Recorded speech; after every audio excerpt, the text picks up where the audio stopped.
এইটো কেনেকৈ খাই ভালকৈ জানিব লাগিব দেই। সকলোকে নমস্কাৰ জনাই আদৰণি জনাইছোঁ মোৰ চেনেলৰ অন্য এটা ভিডিঅ'ৰ মাজলৈ। আজি আপোনালোকলৈ লৈ আহিছোঁ ছানডে স্পেচিয়েল ব্লগ। আপোনালোকে বহুত এনজয় কৰিব পাৰিব। লগতে যদিহে কোনোবাই ফেচবুকত চাই আছে তেনেহ'লে মোৰ ফেচবুক পেজটি ফ'ল' কৰি থ'ব। লগতে যদি ইউটিউবত চাইছে তেনেহ'লে চেনেলটি ছাবস্ক্ৰাইব এটা কৰি থ'ব। আৰম্ভ কৰি দিছোঁ। বন্ধু বান্ধৱীসকল, এইখিনি মেটেকা। আজি যিহেতু ছানডে স্পেচিয়েল মেটেকা বনাম, কচু ঠুৰি বনাম। সেয়া যোগাৰ কৰি লৈছোঁ। এইফালে যোগাৰ কৰি লৈছোঁ তিতা কেৰেলা, কচু পুলি। সেইখিনি কচু মানে বেলেগ এজন মানুহে আনি দিছিলে আৰু বনাবলৈ লৈছোঁ। আৰু তিতা কেৰেলা দাম বহুত, তথাপিতো অলপ আচাৰ বনাম বুলি ভাবিছোঁ। এইফালে তেতেলী আচাৰ বনাম, তেতেলীও গোটাই থৈছোঁ। লগতে এক বাতি লাল চাহ লৈ লৈছোঁ।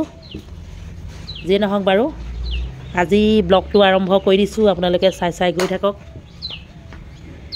ৰেচিপি লগতে ব্লগো হয়। ৰেচিপিটো থাকিবই মোৰ ব্লগত, আপোনালোকে জানেই। কচু ঠুৰিকেইডাল কাৰ পচন্দ হৈছে। এইবিলাকতকৈ এইবিলাক খাই বেছি ভাল লাগে। যিয়ে নহওক প্ৰথমে বনাম মেটেকা দেই। কালি যিহেতু সাপ্তাহিক বজাৰ নহয় জানো, মেটেকা লৈ থৈছোঁ।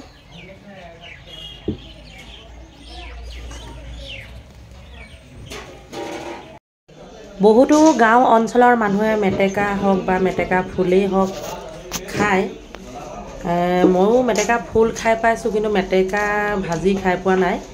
সেয়েহে কালি সাপ্তাহিক বজাৰত পাই গ'লোঁ। ভাবিছোঁ আনকমন এটা বস্তু বনাই পেলাই আপোনালোককো দেখুৱাওঁ।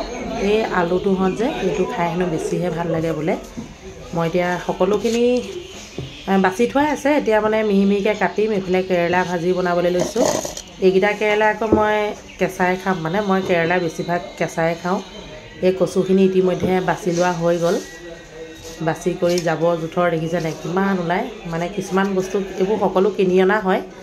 এইখিনি তেতেলীও মই আচাৰ বনাবলৈ যোগাৰ কৰি থৈছোঁ। সেয়া প্ৰথমতে দেখুৱালোৱেই। যিয়ে নহওক বাৰু আজি ব্লগটো আপোনালোকে চাই গৈ থাকক। বহুতো নজনা কথা জানিব পাৰিব। লগতে একেবাৰে লোকেল বস্তু দেখিবলৈ পাব। এইফালে পাকঘৰত আমাৰ সকলো কামে ব্যস্ত হৈ আছে। বন্ধু বান্ধৱীসকল, আমি বজাৰৰ বাৰদিনাখন এনেধৰণে সৰহকৈ বস্তু লৈ থওঁ, তেতিয়া মানে কম দামতে পায়। এইফালে এইখিনি গুটি আলু টোটেল 70 কেজি লৈছিলোঁ। মানে কম দামত পায় বেছিকৈ ল'লে। তাৰপৰা এইফালে দেখিছেনে অসমীয়া আলু, আলু চব আলু আছে ইয়াত। সৰহকৈ ল'লে কম দামতো পায়। লগতে আমাৰ হোটেলত বহুত প্ৰয়োজন হয় যে। এইফালে নহৰু, পিঁয়াজ সকলোখিনি লৈ থৈছোঁ। এইকেইটা আকৌ আচাৰ বনাম। মই কলডিল পালে আচাৰে বনাই। বেঙেনা এইকেইটা আছে। এইবোৰ বেঙেনা খুব ভাল দেই, আপোনাৰ পোক নাই, বৰ ধুনীয়া। মই বনাইছোঁ কেইবাবাৰো। তাৰপিছতে এই আলুখিনি আকৌ দেখাই থকা অৰ্থ এইটোৱে হৈছে, এতিয়া অলপ লৈ পেলাই মই মানে মেটেকাৰ লগত বনাম। মেটেকাৰ লগত সৰু আলু মজা লাগিব। যিয়ে নহওক আজি ব্লগটো আৰম্ভণিটো কৰিয়ে দিছোঁ আৰু চাই থাকিব দেই কেনেধৰণে বনাম। মিনি এই সৰু আলু 1 কেজিমান লওঁচোন। এয়া গুটি আলু লৈ ল'লোঁ। এইফালে মেটেকা কাটি ল'লোঁ। কচু ধুবলৈ দিছোঁ। আমাৰ ভগা পাচিকে ব্যৱহাৰ কৰিছোঁ দেই। মানে পাচিটো অকণমান কামত লাগিবই, সেইকাৰণে একেবাৰে পেলাই দিয়া নাই। মই বস্তু নষ্ট কৰি বেয়া পাওঁ। আমাৰ কাম কৰা মানুহবোৰে ধৰক মানে জবৰ জং কৰি দিয়া যায়, জল্দি ভাগি যায়, হ'লেও পেলাই দিয়া নাই। বাকী লাগি আছোঁ আৰু কামে। এইখিনি কাটি লওঁ, তাৰপৰা আপোনালোকক দেখুৱাই আছোঁ দেই। এইফালে আমাৰ মিনিয়ে কচু শাক বনাবলৈ লৈছে। তাইক বনাবলৈ দিছোঁ। প্ৰথমতে পানী অকণ পাতি লৈ এইখিনি এতিয়া এনেকৈ ময়ে দি দিছোঁ, অকণমান সহায় কৰি দিছোঁ। বাছ মানে অকণমান ভাপতে সিজাই ল'ম। এতিয়া আকৌ 11টা বাজিলে। মোৰ বৰ ভোক লাগিছে। ভাবিলোঁ সুদাই নিকাই ভাত কেইটামান খাই লওঁ। ইমানো সুদা নিকা নহয় বাৰু। কেৰেলা 2টা কেঁচা, এইফালে বিলাহী জোল, নহৰু, পিঁয়াজ, নিমখ খাই লওঁ দেই। তাৰপৰা আপোনালোকে চাই থাকক। বাকী অংশ দেখুৱাই গৈ আছোঁ আৰু। ইতিমধ্যে আমাৰ কচুখিনি সিজি গ'ল। এতিয়া কেনেকৈ বনাম আপোনালোকে চাই থাকক। আজি কচু শাক বনোৱা পদ্ধতিটো বেলেগ।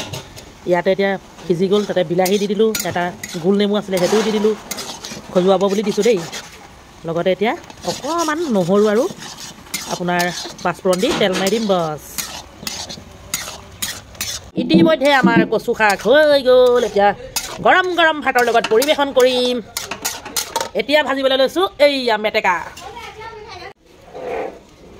মেটেকাখিনি ভাজিবলৈ লৈছোঁ আগতীয়াকৈ মই আলুখিনি ফ্ৰাই কৰি ল'ম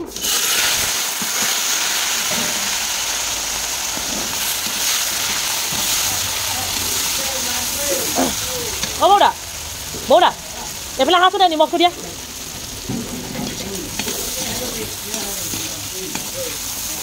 নিমখখন দিয়াচোন অঁ নিমখ অকণ দি ভাজি ল'লে মানে ভাল অঁ অঁ অঁ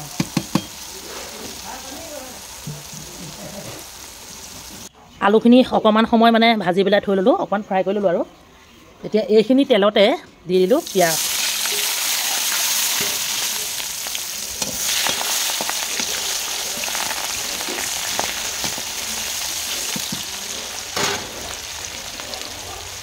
এতিয়া যোগ কৰি দিছোঁ মেটেকা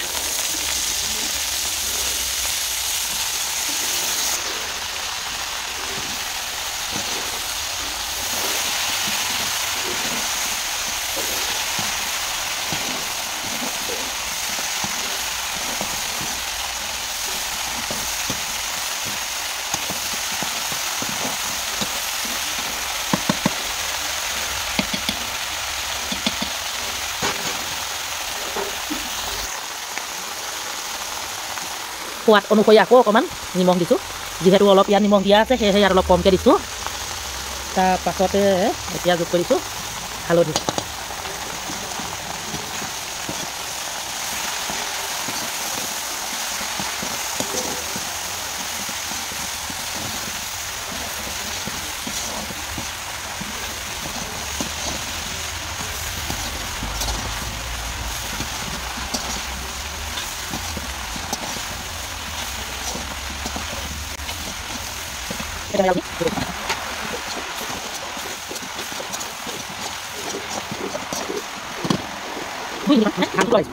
বন্ধু বান্ধৱীসকল মেটেকাখিনি প্ৰায় ভাজি হৈছে ইয়াত মই আৰু দুটামান বস্তু মিশ্ৰণ কৰিম কি বস্তু মিশ্ৰণ কৰিম সেইটো আপোনালোকক দেখুৱাই আছোঁ আপোনালোকে চাই থাকক আৰু লগতে ময়ো প্ৰথমবাৰৰ বাবে মেটেকা ভাজি খাবলৈ লৈছোঁ আগতে মই মেটেকা বাৰু খোৱা নাই মেটেকা ফুলটো খাইছোঁ মানে আপোনাৰ এইটো নাই খোৱা যে নহওক খাই বৈ ভিডিঅ'টো এডিট কৰি আপোনালোকলৈ পঠিয়াম কেনেকুৱা হৈছে কি হৈছে সকলোখিনি ক'ম ইয়াত আৰু 2-3টামান বস্তু যোগ কৰিবলৈ আছে আপোনালোকে চাই থাকক কি বস্তু যোগ কৰিম বন্ধু বান্ধৱীসকল মই যে কৈ আছিলোঁ মানে মেটেকাৰ লগত আৰু এটা বস্তু যোগ কৰিম সেইটো এয়া লোকেল মাছ ব্ৰাহ্মী মাছ এইবোৰ কি মাছ আছে আপোনালোকে জনাব দেই সকলোখিনি চফা কৰা হৈ গ'ল এতিয়া হালধি আৰু নিমখখন সানি ল'ম হয় বৌদা বন্ধু বান্ধৱীসকল এইজন হৈছে বড়ো সম্প্ৰদায়ৰ লোক আমি সেইকাৰণে বৌদা মাতো আমাৰ ইয়াত থকা মোটামুটি এবছৰে হ'বলৈ হ'ল আৰু বহুত দূৰণিত ঘৰ তেখেতৰ যে নহওক বাৰু এইজনে মানে শিকাই দিছে মোক কেনেকৈ খায় দেই বোলে মাছো দিব পাৰোঁ সেইকাৰণে মাছো অকণ দিছোঁ মেটেকা খাবলৈ মানে আমাৰ বড়োদাই শিকাই দিছে বুলি ক'ব লাগিব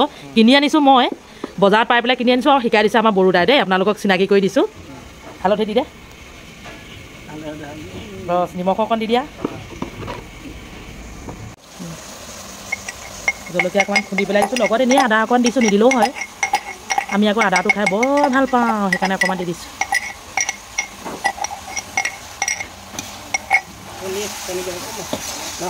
অঁ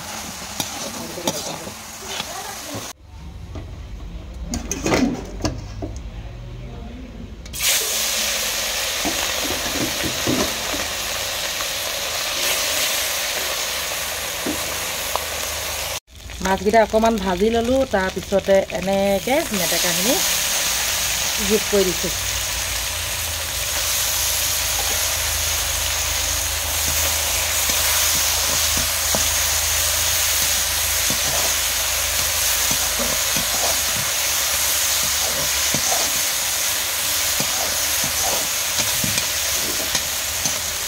এইখিনি মানে আমি ঘৰত খাম এইখিনি মানে হোটেলত ভাজি খুৱাম সেইটো কাৰণে গোটেইখিনি মিশ্ৰণ নাই কৰা আৰু এয়া দেখুৱাইছোঁ আপোনালোকক